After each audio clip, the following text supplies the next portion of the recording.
Hello everyone and welcome to the third episode of Popular Decks. The goal of this show, as with every episode, is to give you guys an idea of how to pilot one of the high tier decks in the Pauper format. Focus of this series is to help you guys get better at competitive Pauper, so I'll be playing decks that I feel have a decent chance to 5-0 a Magic Online League. Remember to vote for the next deck I play on the poll below in the description box, and make sure to leave any comments, suggestions, or criticisms in the comment section so I can improve my content. If you want to see more content like this, be sure to subscribe so you can see when I put out new videos. Now that we have that out of the way, let's get to the deck. The winner of last week's poll was Blue-Red Faeries. The deck list I've chosen is Kung Fu Tree's list, since he or she has just been tearing up the leagues with this list. As of this video, Kung Fu Trees has 16 league trophies, and I believe every single one of them is with this deck. If you're looking to play a deck that has strong matchups against the top tier decks, this is a great one to pick up. I feel it is even or advantaged against Stompy, Marasatron, and Delver, which I think are the three most popular and strongest decks in the format. So, let's get to the actual list here. We run 17 lands, and you notice, again, we've got snow-covered islands like in the Snow Go list. That's because we're running a couple copies of Scred main and in the sideboard. We've got the standard kind of Delver Fairy creature base. We've got 4 Delver, 4 Fairy Miscreants, and 4 Spell Stutter Sprites.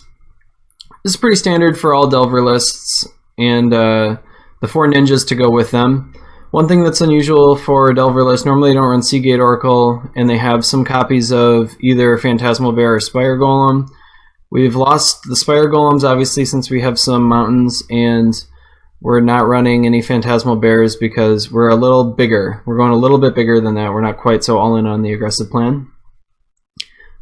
We've got some typical counterspell stuff. We've got dazes and counterspells, and the Spellstar Sprites obviously are also some counterspell action.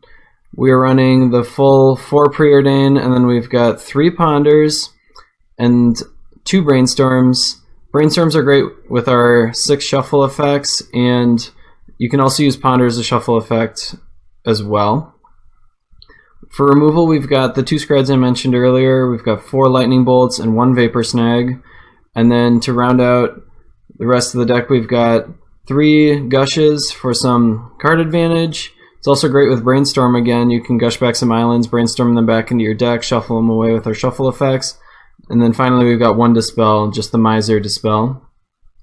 In the sideboard, we've got some of the typical stuff for blue and red decks. We've got 3 Pyroblast, but only 1 Hydroblast. The Delver decks in general are really weak to token decks normally. Token decks and elves, so we've got 3 Electricaries. I added this Flame Slash. The list Kung Fu Trees has been typically playing as 3 Gorilla Shamans.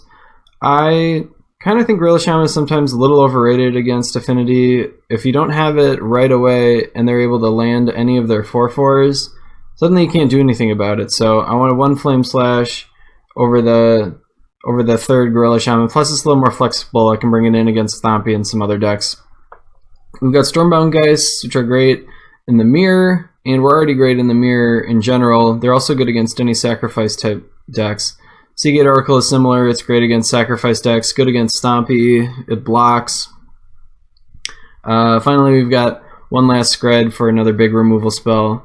You guys can remember before that Scred can get, if you guys watched my Snow Go deck, Scred can get huge. You can deal 5, 6, 7, 8, 9, 10 damage in some decks with it. In this one, we only have 10 islands and mountains and a 10 snow-covered permanents, so it's not going to be quite as big as in the Snow Go list, but it can normally deal 4 or 5 damage at instant speed late in the game, so that's pretty strong.